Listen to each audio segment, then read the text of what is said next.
Before I say anything else, let me tell you what this episode is not. It is not a technical explainer. It is not going to tell you how AI works under the hood. And it is not going to add to the noise of every guru, influencer, and content creator telling you that you need to learn the next tool, the next platform, the next thing that dropped this week. What I want to leave you with today is something simpler and more useful. You do not need to understand AI. You just need to know how to use it. That is the whole episode.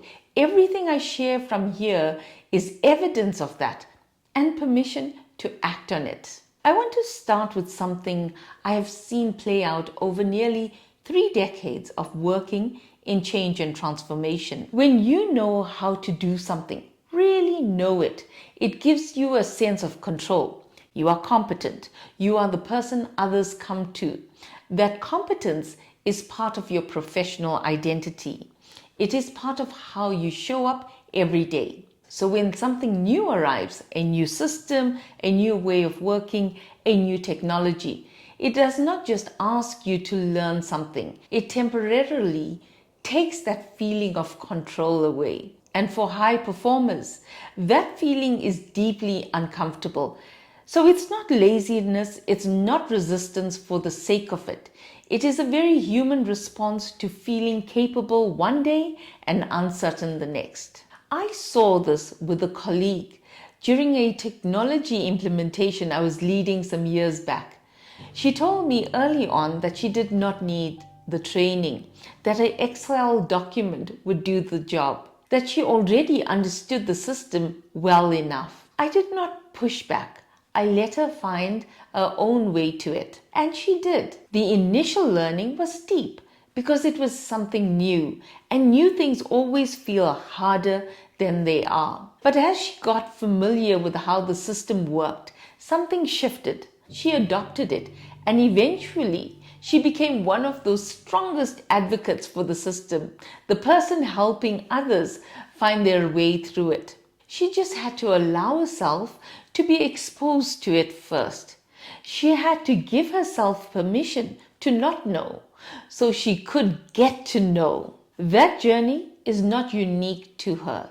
It is the journey every one of us goes through with anything new, including AI. I want to be honest with you about something. I work with technology. I test tools. I run towards new platforms when others are still deciding whether to look. And I have still had moments of putting something on the back burner because there is only so much new you can absorb at once. Claude is actually a perfect example. I shared this in the previous video. I ignored Claude for longer than I should have. Not because I was not curious, but because I was already using ChatGPT, already learning other tools, and at some point, Claude just got parked. Change takes real effort, even when you know it is good for you, even when you are someone who knows that. I say that not to make excuses, but because I think it is important you hear it. The person on the screen who seems to have it all figured out, we have all been there. We have all had the moment of not knowing where to start. The difference is not that some people skip that stage. It is that they give themselves grace to go through it. Before you invest your time and energy into learning anything new, I want you to ask yourself one question. What is in it for me? In change management, we call it, what's in it for me? And it is one of the first things I work through when helping organizations bring people along a transformation. Before you can ask anyone to change, you need to show them what they gain, what the return is on the effort they are being asked to make. The same discipline applies to you personally right now. With so much coming at us, new AI tools dropping daily, influencers and creators and gurus all telling you that you need this, you need that. It is easy to feel like you are perpetually behind. But not everything deserves your bandwidth. Not everything is worth your learning energy at this moment. Here is what I do when I am evaluating whether a new tool is worth my time. I follow a small number of reputable sources I've come to trust, and then I do my own homework. I will actually run my thinking through ChatGPT or Claude, describe what I'm trying to do, what I already have, what my capacity looks like, and ask for genuine pros and cons based on my specific situation. Sometimes it tells me, yes, this is worth your time now. Sometimes it helps me sequence, try this first, come back to the other one later. It helps me think clearly rather than react to the noise. That is not outsourcing the decision. That is using the tool to sharpen your own thinking, which is exactly how it should work. I want to say something directly, and I want to be clear about what I am not saying. I am not here to tell you that AI is coming for your job. That is not what this channel is about, and it is not what I believe drives good decisions. What I do believe and what I see in the workplace is this. The professional who knows how to use AI stands a better chance, not because everyone will fall behind, but because this is how you keep growing. This is how you stay relevant, stay effective, and stay in control of your own trajectory. So I want to give you a personal example of what saying yes to one small step can unlock. So when ChatGPT came out, a client asked me about it informally, not as a project brief, just curiosity. I could have deflected. I could have said I would look into it and moved on. Instead, I went and learned it myself and came back and ran a session for the team, teaching them how to use it. That one moment, just saying yes to that informal request, opened a door that is still open. It saved me time across years of work. It gave me credibility in spaces I would not otherwise have entered. And it made me curious about what else was out there, which is how I ended up where I am now, testing platforms, understanding what works, bringing that back to you. Not because I'm ahead of the curve by nature, but because I said yes when I could have said not yet.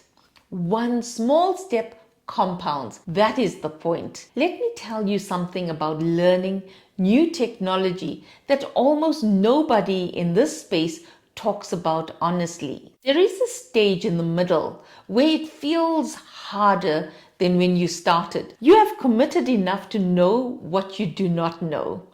You hit a function that will not do what you need. You spend 20 minutes on something that should take you 2 minutes, and a small voice says, maybe this is not for me. That stage is not a signal to stop. That is the learning stage. This is exactly where you are supposed to be. I hit it myself with tools I use every week now. Functions that frustrated me, outputs that were not what I expected, moments where I nearly closed the tab, but I kept going. And the other side of that frustration is fluency. There is something else I want to name here because I think it quietly derails more people than technology itself does. Comparison. You see a colleague using AI smoothly. You see a creator on YouTube who seems to have it all figured out. And without realizing it, you measure your day 1 against their day 200. That is not a fair race, and it is not your race. So think about it this way. When I switched from Android to the Apple ecosystem last year, that was a real learning curve. Things that I had done automatically for years suddenly worked differently. I had to find my way around a new environment. I gave myself the space to explore, to make mistakes, to ask questions. I did not expect to be fluent on day 3, and eventually I was. A senior colleague of mine had a similar moment when she switched to a Samsung some years back. A call came in and she could not work out how to swipe to answer it. We laugh about it now, but in that moment, she just needed a minute to figure it out. That is all. The only race worth running is the one with yourself. So give yourself the grace to do the reps. Give yourself the distance to get there and pace yourself. Trying to absorb too many tools in too short a time creates overwhelm. That is not growth. That is just a different kind of pressure. Pick one thing, go deeper, then move to the next. So what do you actually do this week? Let me make this as simple as possible. Start on the side. Most of the major AI tools have a free version. Use it as a sandpit, which is exactly what we do in technology implementations. Before we go live with a new system in an organization, we create a test environment, a space where users can explore, try things out, make mistakes without consequences, and become familiar with it before it counts. You have the same environment available to you right now for free. When I started learning Claude, I did not read a manual. I asked it how to use it. I literally said, how do I get the best out of you? What do I need to know about how to interact with you? And it told me. So let the tool teach you how to use it. That is not a shortcut. That is the most efficient path in. And here is something practical that changed the quality of everything I produce with AI. When I want to do a piece of work, I describe what I want to achieve and what the outcome should look like. Then I ask AI to develop me a prompt, and I tell it I am going to feed that prompt back to it to get the result. It does exactly that. And what I get back is a well-organized, well-structured output, not something I then have to spend an hour retrofitting into something usable. That one approach, describe the outcome, let AI build the prompt, feed it back, changed how I work. It is worth trying this week. One tool, one task you already need to do. Let it teach you. See what comes back. I want to come back to where we started.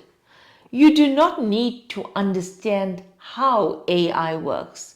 You need to know how to use it. And more than that, how to use it in a way that works for your life, for your work, your pace. We have all been there. Every person you see confidently using these tools, they also had a first day. They had those frustrating afternoons as well. They had the moment of not knowing where to start. That is really not weakness. That is the beginning of every skill you have ever built. So give yourself the grace you would give anyone else who was starting something new. Pick one tool, give it a proper chance, pace yourself, and then you can measure yourself only against where you were last week, not against someone else's journey. Because here is what this is really about. When you learn to use AI effectively, it frees up your time, it frees up your energy, and you can channel both into the work that actually matters, the work only you can do. So that is worth the learning curve.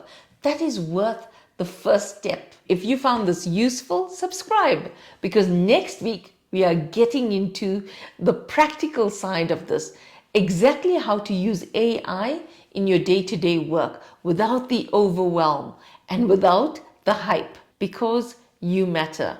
And remember, you can join me on a Wednesday for the midweek reboot at 8 p.m. South African time. I'll see you there.